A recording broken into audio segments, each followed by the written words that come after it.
Ayun, tamang-tama mga kaibigan. Naluto na.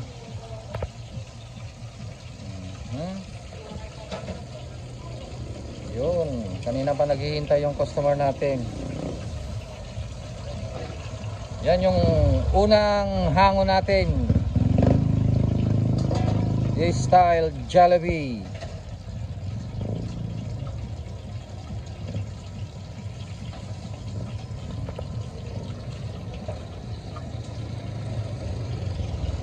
Tingnan natin yung unang hango.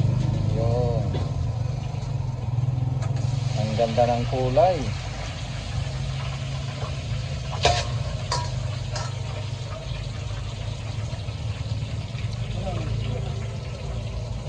Ayan, bali ilang piraso yun mga bagad? Mga 20 ano.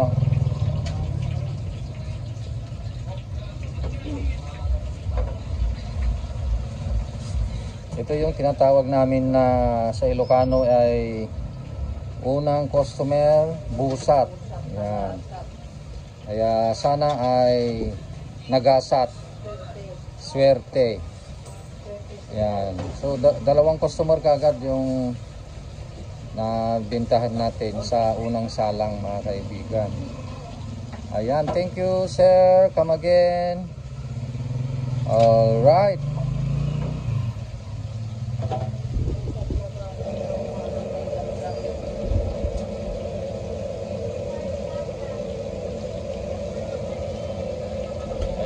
Pagkamada ni Jessica, o ganyan po yung pagkamada.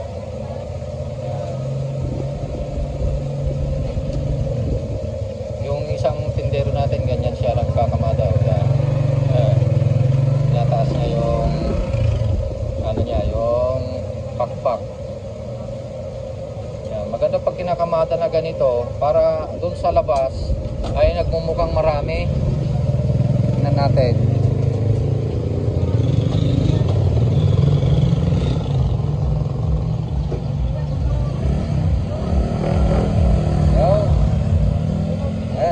Kitang-kita. Yan, pag nakakamada na maganda, kitang-kita. Ayan, nagsalang na naman si Kabakag.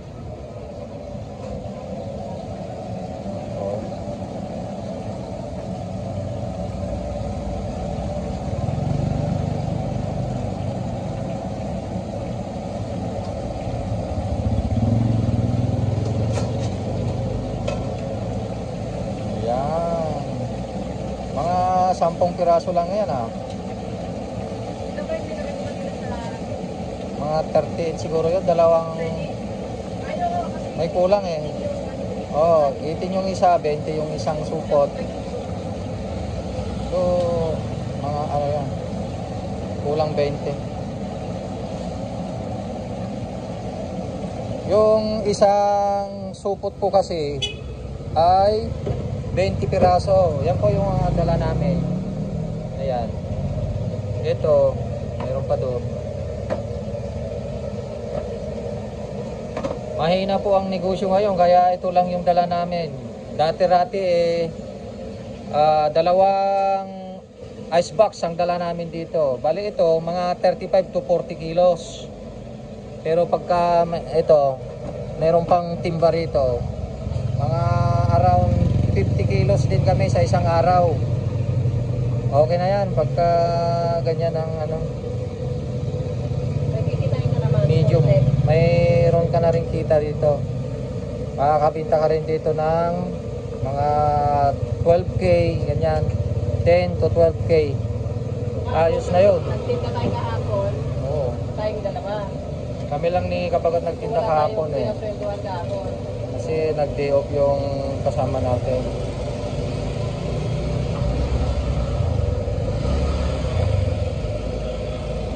Naka 10k lang kami kahapon, mahina. Mahina ka ba, Kat? 10k?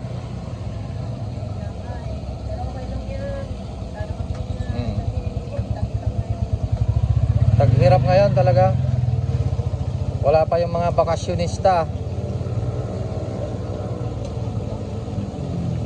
Dati nakaka 17k pa dito eh. 15 ganoon. Ang karaniwan 12 to 15. Ang maximum na benta is 17. Lagi silang nakakakuta rito. Ayun. Mga alas 8 pa lang, wala pang gaanong tao. Ganito, kahit hanggang alas 12 nga eh, halos walang katao-tao itong linggong ito.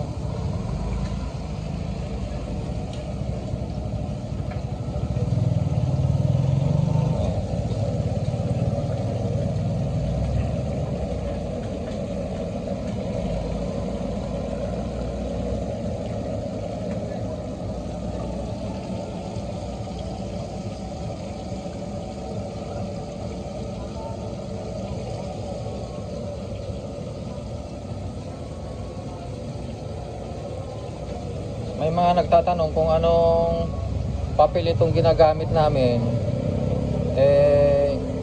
Manila paper lang po ito. Pang pasip-sip lang natin ng mantika.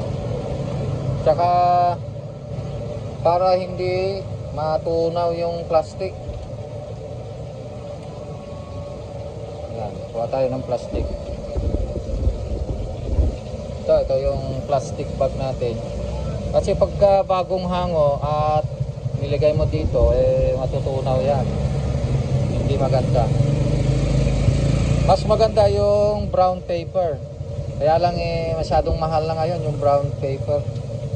Yung ginagamit namin dati. Pero sa isang pwesto namin sa isang bayan, brown paper yung gamit namin doon dahil bawal ang plastic doon. Bawal yung ganito, bawal yung plastic cup na ganito, bawal. Papel lahat ang ginagamit doon. Kaya mas mahal. Yung chicken skin namin dito 5 ounce. Yan. 20 pesos. Doon plastic cup, paper cup ang ginagamit namin doon, mas mahal. Kaya 25 pesos ang isa. Saka mas malaki ano? Oo. Tingnan natin yung pagkot ni Kapatid. Ayun. Yung sa mga arena kasi iba-iba yung texture niya. Ito kasi pag ginanyan mo lang yan, kakapal na yan. Pero yung may mga arena kasi na kahit na ganunin mo yan, may manipis pa rin. Harina na ganun eh. Kahit isang brand lang siya, iba-iba din, ano? Iba-iba din yung texture ng harina. Iba-ibang klase ng harina. Kailangan ihanap nyo mga kalakay yung maging maganda yung ating texture. Parang yan, ganyan-ganyan mo lang yan, pero makapal na yan. Oo. Ganyan-ganyan lang yan. Iba-iba talaga yung klase ng harina. Kahit isang brand lang siya, pero magkakaiba rin. May pagkakaiba. Mayroon din maganda, meron yung meron din isang pangit. brand. Pero kasi meron yung madaling umitim. Meron naman yung maganda. Kasing ganda mo, gano'n. Hindi, wala. Ayan. Ganyan lang yan. Ayan. Ganun lang. Ayan, so ang namin dito, recipe namin dry with dry. Ayan, nakaano na siya. Ganda oh. Parang KFC.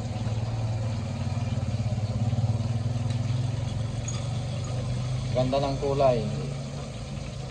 Ito yung arena ngayon, parang hindi maganda. Madaling umitin yung mantika at saka yung manok. Brownish. Kaya dapat tuto ka dito sa pagbantay para hindi masunog.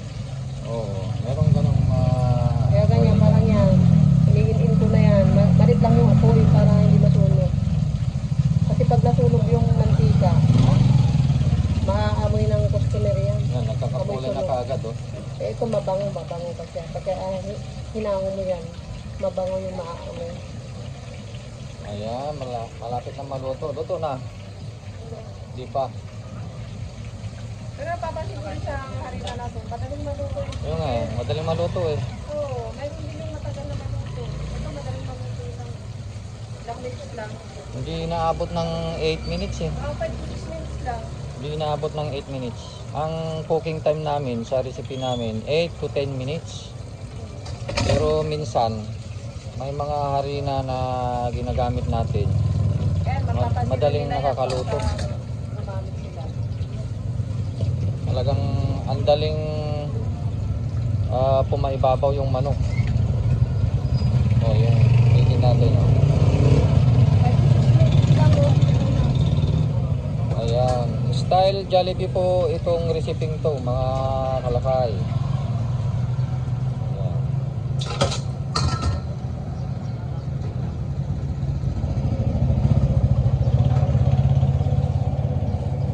Okay, magsasalang na si Kapakut.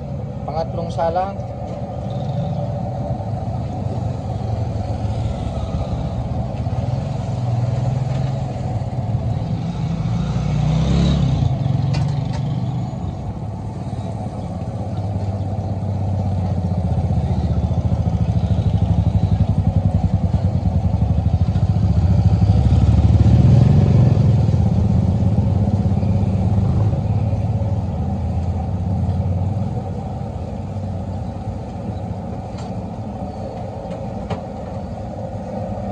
Alright. Let's go.